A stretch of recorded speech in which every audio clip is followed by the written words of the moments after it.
Well, hello and welcome to the Three Muscateers. I'm sitting here with Peter Scudamore-Smith, cultivator of all things cultural at Uncorked and Cultivated, and our scribe to the stars, Ken Gargett, and I'm your resident booze hound, Chris Deacon.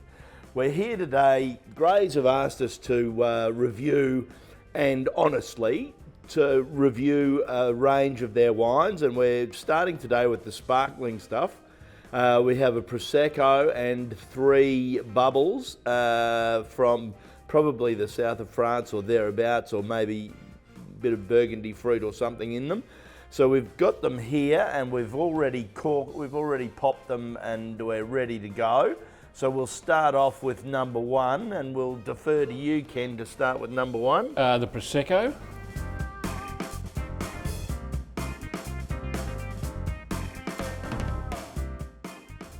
We had a quick whiz through before, and for me that's the pick of the lot. I think that's it's got great fruit, it's got sort of minerality behind it, it's nicely balanced, got decent length. It's a very pleasant drink. Yeah, for me too. I really liked it. I thought it was a very pleasant wine, and when you can, they're telling us that these are under $100 for a 6-pack, then it's pretty bloody good value, I think. And absolutely. No one's going to complain. Prosecco, which is the Prosecco grape, DOC, is made from that grape, that DOC grape called Prosecco.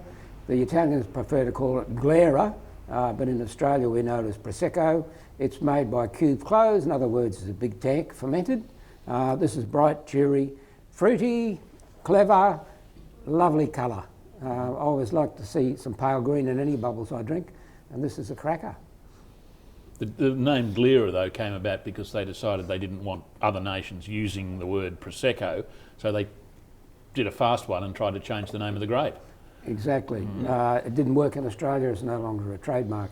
Glera is a very old name for Prosecco. Right, number 1's a winner. Let's on to number 2. So 2, 3 and 4 I think are all designated Blanc de Blanc, which just means white from white. So white wine from white grapes rather than white wine from red grapes. And number 2 is the Compte de Noblens, Blanc de Blanc.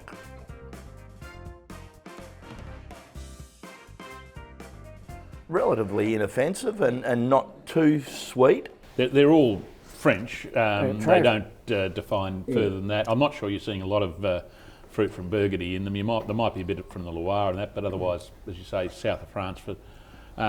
They've all got fairly deep colour, different levels of sweetness throughout. This first one's a bit of stone fruit.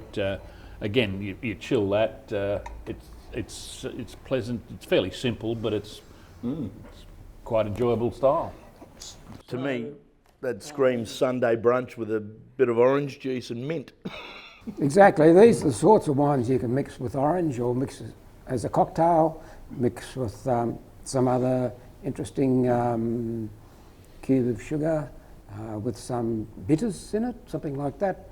The wines are full flavoured. They're made by what we call the same as the Prosecco, Cuve Clos. In other words, a large tank and sparkled. And the base wine is non-vintage. So generally you'd expect 1 or 2 year old wine to be in this.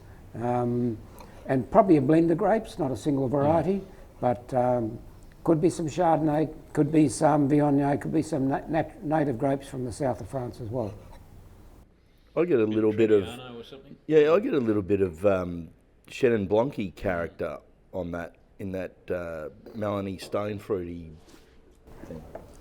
Yeah, well that'd be Loire material possibly if it is, but yeah. It's quite clever. It's quite clever. It's got a lot of fruit, a lot of flavour, a lot of weight, and that carries the sweetness. This wine will be running at about 12, 13 grams of sugar, and it's hard to see it. So number 2, pretty much a winner too. Now on to number 3. This is the Veuve Truffeau.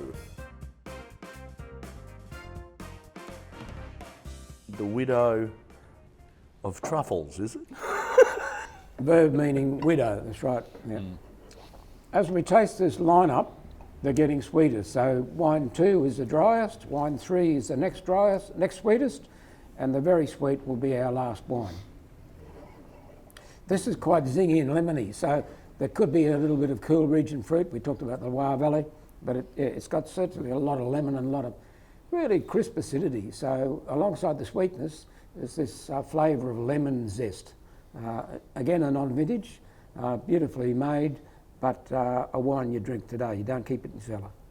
That's the one thing I'm quite impressed with, is that they're all really quite well made, and there's nothing sticking out. There's nothing that really, you know, is dog's balls in there, and they're all That'd quite be a technical clever. term. Yeah. I think they've coined that in the Master of Wines. Dehydrated bulls. But I mean, these days you shouldn't be getting bad winemaking, and these are all competently done. But you do. It's full flavoured French sparkling wine, very full flavoured, lots of. And there's even a little bit of a bready, brioche character on there. What did you have for breakfast? Brioche? I think it was a McDonald's double sausage and egg. So Chris is referring to the contact between the yeast and the wine as it's fermented as a base wine. Probably left on the yeast for 5 or 6 months before the wine is commercialised, and a cork put in it. The corks are very reliable. They're using Diam corks, so you won't get any duds. If you use natural cork, expect variation. So every wine should taste the same. And now on to number 4.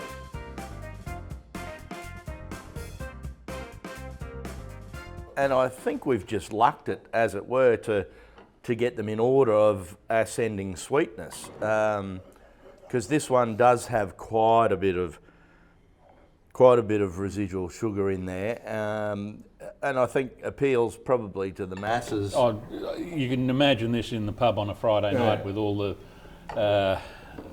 those office workers who are just there, have a nice glass of fizz, don't want anything too thoughtful. There is a fair bit of sweetness in that. Grande Reserve. Great with spicy food, or even Thai food, or even bitter food. Yeah. Chilling. I'd be chilling all these to make sure they are well chilled. Although we're having them at room temperature, which really does expose anything that might be wrong quite a bit more than if they were chilled. We're at work. I mean, if we were doing this for pleasure, we'd.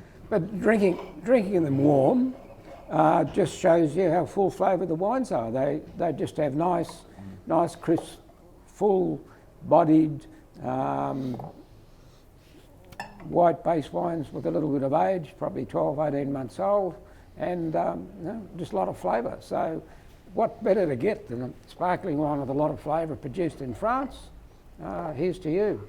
Well, I think we can post this one as a bit of a success from the Grey's tasters, because they're all pretty good wines. The Prosecco for me was the choice. I think it's a really quite a good wine, and you'd be tough pressed to find anything at $20, $30, $40 a bottle that really outclasses it.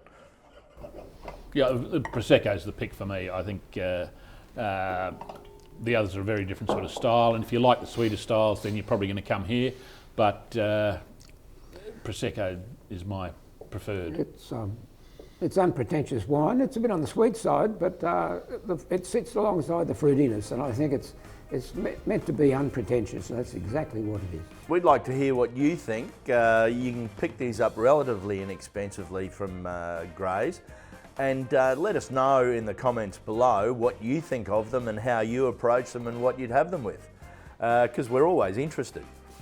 Thanks very much, and it's good night from us and good night from him, and we'll see you next time on the Three Muscateers. Ciao. If you like the wines the boys tried today, click the link below. Glassware supplied by RK. Chris, Peter and Ken are dressed by themselves, and when interstate, like to stay where they can get a discount. This has been a Three Muscateers production.